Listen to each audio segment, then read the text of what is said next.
哇！真係估唔到啊！呢個樓盤高峰期嘅時候賣到成18,000一方，咁而家開發商直降7000啦，11,000蚊就可以上車啦。嗱，廢話唔多講，先跟住我哋嘅鏡頭睇下成個小區景觀園林先。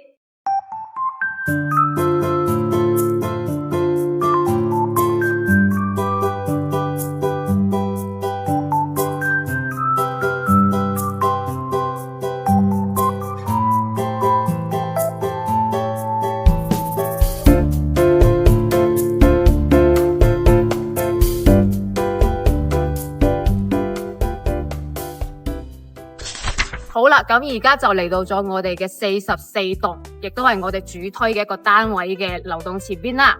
咁我哋呢個項目交通都係非常之方便嘅喎，30分鐘就可以去到我哋呢個港珠澳大橋啦。咁而且去翻我哋嘅珠海最大嘅一個華發商都啊，亦都係只需要10到15分鐘嘅一個車程啦。咁而且我哋呢個小區嘅商業配套嘅話，仲有呢個優越城啦。咁去翻我哋呢個優越城，亦都係只需要5分鐘嘅一個車程就可以去到啦。咁嗰邊嘅話就係行街食飯睇戲一條龍嘅。咁講翻我哋呢個項目嘅在售緊嘅一個戶型先，咁而家賣緊嘅話就係有我哋呢個81方2房以及89方3房，咁仲有一個大積啲嘅戶型就係120方4房2廳2衛嘅一個戶型。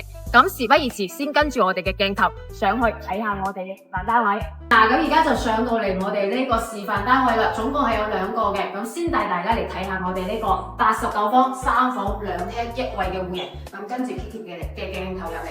咁先入嚟嘅話就係我哋呢個玄關位啦，然之後對翻入嚟嘅就係我哋呢個 L 字形嘅廚房啦。咁都係配有明窗俾到大家噶啦。咁嘅話就保證翻佢嘅一個通風採光效果都係非常之在線嘅。咁出翻嚟嘅話，佢就做咗一個倒台位置啦。咁如果你係驚到時候煮飯嘅話，油煙比較大嘅，亦都係可以安裝翻一個趟門，都係冇問題嘅。咁呢一邊嘅話就係我哋呢個餐台位置啦，擺一個4到6人間係完全冇問題嘅。然之後對翻入嚟嘅話就係我哋呢個主廳啦，咁呢個主廳嘅一個開間都係去到成3.8米嘅，咁佢呢個89方嘅一個戶型嘅話，佢做到3.8米嘅一個開間都係非常之在線噶啦。咁我哋呢個陽台嘅話，佢係剝咗嘅，咁顯得我哋成個廳嘅一個空間就更加之大啦。咁呢個嘅話就係我哋呢個主廳嘅一個設計啦。咁我哋再行翻去另外一邊睇下我哋嘅房間格局先。咁呢一邊嘅話就係我哋第一個房間啦。咁呢一邊嘅飄台位置嘅話，都係屬於贈送面積俾到大家嘅，同樣都係朝翻南向噶啦。咁我哋再睇下我哋嘅一個衛生間先。衛生間嘅話，佢係做咗一個乾濕分離嘅一個衛浴啦。大家可以見到我哋嘅洗手盆啊、馬桶位置以及我哋呢個淋浴空間都係非常之大嘅，而且都係配有明窗俾到大家嘅，就方便翻就保證翻佢嘅呢個通風效果啦。咁我哋再睇下我哋呢個主人房先。哇！呢個主人房好大啊！咁佢係擺咗一張1.8米嘅床啦。咁其實佢係擺咗 king size 嘅床，都係完全冇壓力嘅。咁呢邊嘅話就係我哋一個梳妝台位置啦，以及我哋呢個露台位置，亦都係做咗呢個可以休息嘅一個地方啦。咁可以望翻晒我哋出邊嘅一個景色。咁我哋睇下另外一邊我哋嘅呢個衣帽間先。咁呢邊嘅話，佢係屬於我哋第3個房間啦。咁佢係打通咗，做咗我哋嘅一個衣帽間啦，以及我哋呢邊嘅書台。咁如果係屋企人比較多嘅，亦都係可以利用我哋呢個空間做多一個房，都係冇問題嘅。咁我哋呢個89方3房2廳1衛嘅戶型就帶大家睇完啦。咁我哋接落嚟就去睇下我哋下一個戶型120方4房2廳2衛嘅一個戶型啦。咁而家就嚟到我哋120方4房2廳2衛嘅一個戶型啦。咁先入嚟嘅話就係我哋呢個超大嘅餐廳啦。咁佢係做咗一個開放式嘅餐廳嘅，呢邊就係我哋嘅倒台位置啦。咁平時嘅話做啲輕食亦都係可以喺呢邊完成嘅，大家亦都係可以參考翻呢一個設計。跟住呢一邊嘅話就係我哋嘅冰箱預留位置啦。咁同樣呢一邊嘅話，我哋嘅爐灶啊、抽油煙機就係放喺呢一邊嘅。跟住呢一邊嘅話就係我哋餐台嘅位置啦，擺一個6到8人台都係完全冇壓力嘅。然之後呢一邊嘅飄台位置咧係做咗一個飲茶嘅地方啦。咁平時嘅話，如果係招呼朋友親戚嘅，亦都係可以喺呢一邊飲下茶、傾下偈都係冇問題嘅。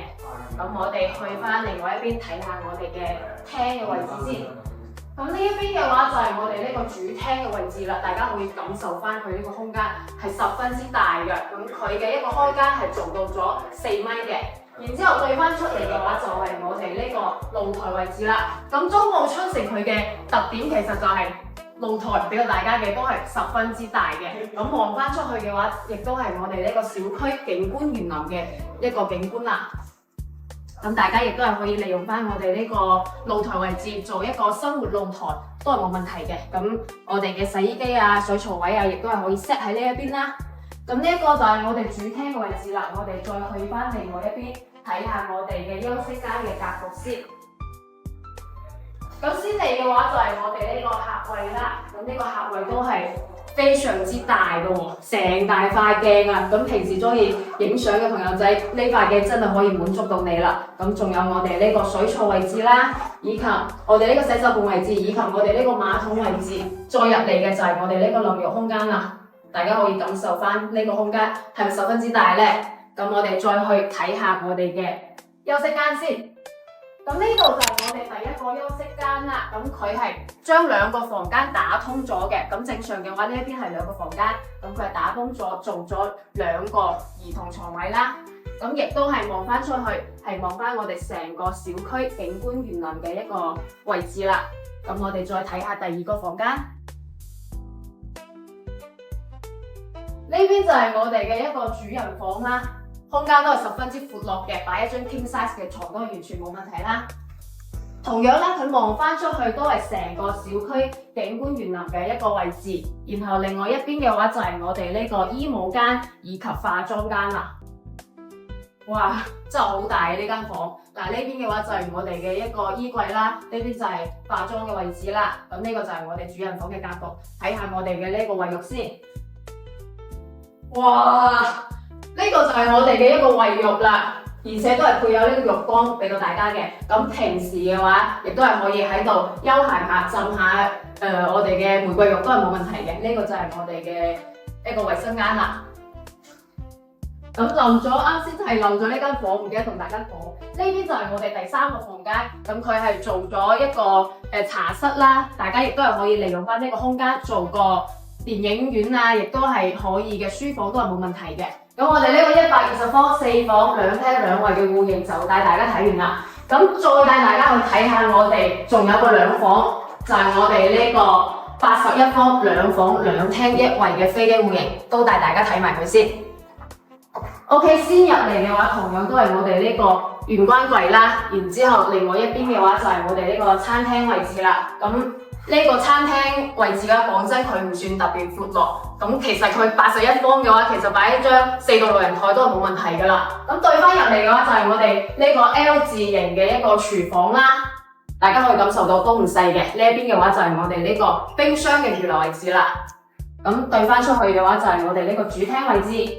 咁呢個主廳嘅話，開間都係有成3米8噶啦，都係非常之闊落嘅。81方3米8嘅一個開間喎。然之後對翻出去嘅，亦都係我哋呢個超大露台啦。望翻出去，小區園林景觀俾到你哋，亦都係可以利用翻呢邊做一個生活露台啦。我哋嘅洗衣機以及水槽位置可以 set 喺呢一邊。咁呢個就係我哋呢個主廳嘅位置啦。咁我哋先去到呢一邊睇下我哋第1個房間先。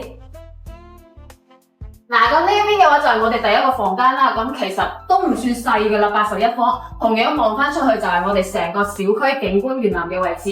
咁呢一邊嘅話就係我哋呢個 L 字型嘅超大衣帽間啦。OK， 咁呢一邊嘅話亦都係屬於我哋呢個贈送面積俾到大家嘅。咁到時候你哋亦都係可以將我哋嘅梳妝台 set 喺呢一邊啦。然之後如果係比較多化妝品嘅朋友仔，亦都係可以放喺呢一邊做一個收納嘅。咁我哋再去到另外一邊睇下我哋第2個房間先。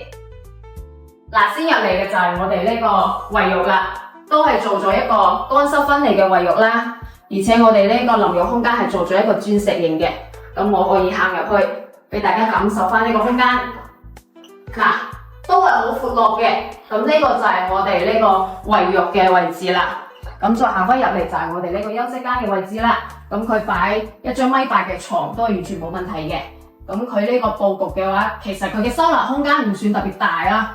咁我就可以建議翻大家床嘅話可以 set 喺呢一邊，然之後我哋呢個衣櫃嘅話就可以 set 喺呢一邊，咁就可以保證翻佢嘅一個收納嘅空間啦。咁呢個就係我哋第二個房間嘅一個格局。咁我哋呢個81方2房2廳1衛嘅戶型都帶大家睇完啦。咁我哋而家行翻去樓下同大家做翻個總結先。